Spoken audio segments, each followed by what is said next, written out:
नमस्कार विद्यार्थी मित्रांनो, आपण मुंबई उच्च न्यायालय यामध्ये ज्या विद्यार्थ्यांनी मुंबईमधून फॉर्म भरलाय आणि ज्यांना आता मुलाखतीची तयारी करायची, त्यामध्ये मग मुंबईच्या बद्दल असणारी माहिती किंवा मुंबई विशेषतः न्यायालयाच्या संदर्भाबद्दल, त्याचबरोबर मुंबईमधल्या शहर रचनेबद्दल जी चर्चा आहे, तर ती मुलाखतीच्या दृष्टिकोनातून कशी आपल्याला उपयोगाला येईल आणि त्याच्यातून मग मुंबई म्हणजे उच्च न्यायालय, त्या उच्च न्यायालयाच्या अंतर्गत असणारी 3 खंडपीठं, त्यामध्ये 3 खंडपीठामध्ये एक लक्षात येता येईल ते म्हणजे छत्रपती संभाजीनगर, दुसरं नागपूर, तिसरं पणजी आणि आता जे सर्किट बेंच आहे ते म्हणजे कोल्हापूर, याविषयीची माहिती पाहू। त्याचबरोबर हे नेमकं शहर कशा पद्धतीने बनलं गेलं, याची सामाजिक स्थिती काय, राजकीय भूमिका नेमकी कशा पद्धतीची राहिली, या सर्व मुलाखतीच्या दृष्टिकोनातून तुम्हाला अधिक माहिती ही कशा पद्धतीने होईल याविषयीची चर्चा आपण या व्हिडिओच्या माध्यमातून करूया। आता सगळ्यात महत्त्वाचं लक्षात ठेवा की मुंबई उच्च न्यायालय ऐतिहासिक वारसा आणि त्याचा भौगोलिक विस्तार हा आपण पहिल्या टप्प्यामध्ये माहिती पाहू। याच्यामध्ये लक्षात ठेवा की न्यायालयाची स्थापना आणि इतिहासाच्या संदर्भाबद्दल जर आपण बघितलं गेलं तर मुंबई उच्च न्यायालयाची स्थापना ही 14 ऑगस्ट 1865 मध्ये झाली। म्हणजे कोणता? इंडियन हायकोर्ट ऍक्ट कधीचा आहे? 1861 आहे। म्हणजे भारतातलं सर्वात जुन्या उच्च न्यायालयापैकी एक म्हणून महत्त्वपूर्ण गौरव हा मुंबई उच्च न्यायालयाचा करता येईल। सुरुवातीला हे फोर्ट परिसरामध्ये एका लहान इमारतीमध्ये हे कार्य सुरू झालेलं होतं। विद्यार्थी मित्रांनो, यामध्ये जर बघितलं गेलं तर ही जी शैली आहे या शैलीमध्ये लक्षात ठेवा की गॉथिक स्थापत्य शैलीचं लेणं म्हणजे 1878 मध्ये न्यायालयाच्या सध्याच्या भव्य इमारतीमध्ये हे स्थलांतर केलंय। म्हणून लक्षात ठेवा की ही जी शैली आहे तर ही कोणती आहे? व्हेनेशियन गॉथिक शैलीची भव्य वास्तू म्हणून आपल्याला उल्लेख करता येईल। दगडी काम आणि हे अशा पद्धतीचे असणारे हे उंच मनोरे आणि सर्वात महत्त्वाचं आहे की युनेस्कोनं याला जागतिक वारसा स्थळाचा एक भाग म्हणून आपल्याला उल्लेख करता येईल। आता लक्षात ठेवा की मुंबई उच्च न्यायालयाच्या अधिकार क्षेत्राच्या संदर्भाबद्दल ज्यावेळेस आपण चर्चा करतो त्यावेळेस लक्षात ठेवा संपूर्ण महाराष्ट्रातील सर्व जिल्ह्यांचं एक न्यायिक प्रशासन करण्याचं काम केलं। म्हणजे सर्वात महत्त्वाचं आहे महाराष्ट्र, दुसरं आहे गोवा, म्हणजे पंजे खंडपीठामार्फत गोवा राज्यासाठी एक न्यायदान करणं, आणि तिसरं आहे केंद्रशासित प्रदेश।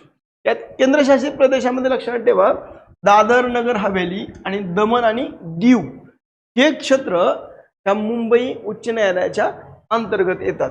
आता त्याच्यामध्ये सगळ्यात महत्त्वाचा एक भाग लक्षात ठेवा की खंडपीठ आणि त्यांचे अधिकार क्षेत्र या संदर्भाबद्दलची माहिती पाहू। आता लक्षात ठेवा की पहिलं जे मुख्य काम आहे ते म्हणजे कोणतं? मुख्य पीठ हे कुठं आहे? मुंबईला आहे। हे कधी स्थापन झालं तर ते 1862 मध्ये स्थापन झालं। आता लक्षात ठेवा हे मुंबई शहर, उपनगर, ठाणे, पालघर, नाशिक, पुणे आणि रायगड या भागांसाठी म्हणून आपल्याला उल्लेख करता येईल। आता लक्षात ठेवा हे नागपूर जे खंडपीठ आहे तर हे 1936 ते 1960 म्हणजे आपण त्याच्यामध्ये पुढं करार पाहू की 36चा नेमका काय होता आणि 60चा काय होता। त्यामध्ये या विदर्भामधले 11 जिल्हे म्हणून याच्यामध्ये उल्लेख करता येईल।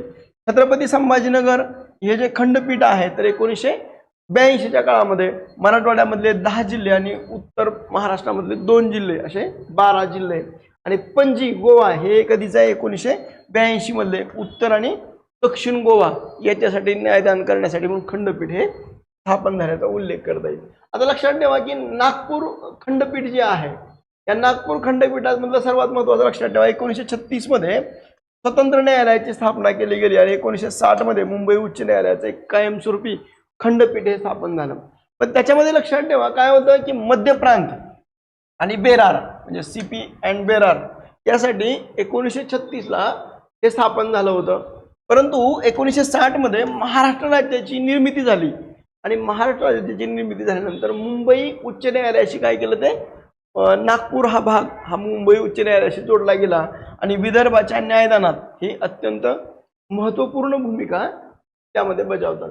आता लक्षात ठेवा जे कोल्हापूर खंडपीठ जे आहे ज्यामध्ये जे प्रस्तावित होतं, परंतु आता सध्याला काय झालं आपल्याला कोणतं स्थापन झालंय?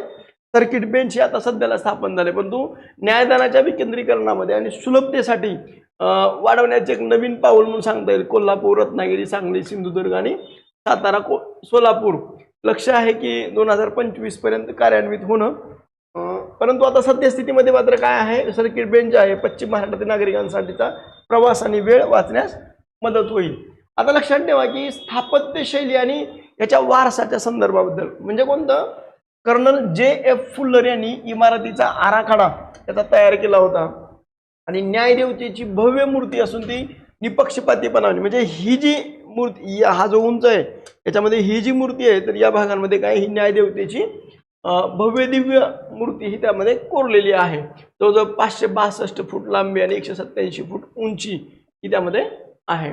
आता लक्षात ठेवा की हे जे छत्रपती संभाजीनगरचं असणारं जे खंडपीठ आहे यामध्ये मराठवाडा आणि उत्तर महाराष्ट्राचं केंद्र म्हणून आपल्याला उल्लेख करता येईल. मराठवाड्यामधले किती जिल्हे आहेत, तर ते 10 जिल्हे आणि उत्तर महाराष्ट्रातले काही जिल्हे यासाठी म्हणून हे खंडपीठ काम करतं. आता सामान्य माणसाला उच्च न्यायालयापर्यंत पोहोचणं हे त्यातून एक शक्य झाल्याचा उल्लेख करता येईल. आता त्याच्यामध्ये लक्षात ठेवा हे जे पणजी खंडपीठ आहे, या पणजी खंडपीठामध्ये लक्षात ठेवा एक आगळा वेगळा वारसा आहे. तो म्हणजे 1982 मध्ये गोव्यासाठी स्वतंत्र खंडपीठाची स्थापना ही त्यामध्ये करण्यात आली होती. आता खंडपीठ हे जे आहे तर गोव्यातील नागरिकांना त्यांच्या राज्यामध्ये उच्च न्यायालयाची सेवा पुरवते. निसर्गरम्य जे मांडवी जे नदी आहे तर त्या किनारी हे न्यायालयाचं परिसर म्हणून आपल्याला उल्लेख करता येईल.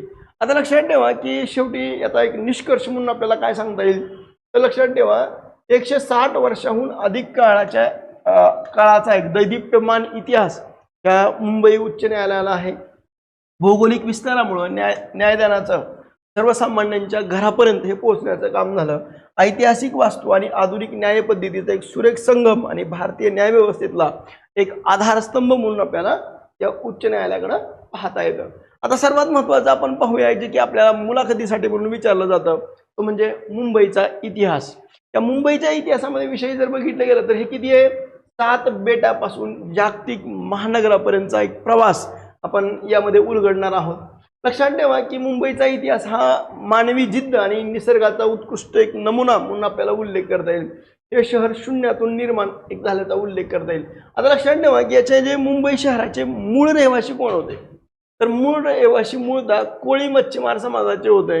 त्यांचं अस्तित्व हे अश्मयुगापासून या परिसरामध्ये आपल्याला दिसतं. मुंबईची संस्कृतीचा एक पाया या कोळी समाजाने घातल्याचा उल्लेख करता येईल. अश्मयुगाच्या काही पाऊल खुणा यामध्ये दिसत आहेत. यामध्ये लक्षात ठेवा की प्राचीन हत्यारांचे अवशेष, अश्मयुगीन मानवांचा वावर आणि निसर्गाशी जुळवून घेण्याची कला. आता महत्त्वाचं आहे कुलाबा आणि कान्हेरी परिसरामध्ये मिळालेले पुरावे हे मुंबईच्या प्राचीनत्वाचे एक प्रकारे काय करतात, साक्ष देताना दिसत आहे. हे एक वेगळे पण आपल्याला त्यामध्ये सांगता येईल. आता लक्षात ठेवा की मुंबईची भौगोलिक स्थिती नेमकी काय आहे. मुंबई हे मूळचं बरं का, म्हणजे आता सध्या जोडलं गेलंय, परंतु पूर्वीच्या काळामध्ये जर बघितलं हे अलग शहर नसून त्यामध्ये 7 बेटांचा समूह होता आणि या बेटांच्या दरम्यान हे काय होतं, समुद्राचं पाणी होतं आणि त्यामध्ये खाड्या होत्या. ही भूमिका ही पहिल्यांदा ह्या मुंबई शहराची होती. आता लक्षात ठेवा की बेटांची ओळख, त्यामधलं पहिलं बेट कोणतं आहे, मुंबई, म्हणजे हे बेट म्हणून आपल्याला उल्लेख करता येईल या भागांमधलं. याच्यामध्ये एक गोष्ट लक्षात ठेवा की मुख्य बेट जे होतं, मुंबई जे मुख्य बेट होतं जिथं आजचं फोर्ट आणि दक्षिण मुंबई आहे, तर तो म्हणजे मुंबादेवीच्या नावावरून या बेटाला ही ओळख मिळाल्याचा उल्लेख करता येईल. म्हणजे मुंबादेवी बेट जे आहे म्हणजे मुंबई सिटी या भागामध्ये एक आपल्याला सांगता येईल. आता दुसरं लक्षात ठेवा की दुसरं आहे परळ.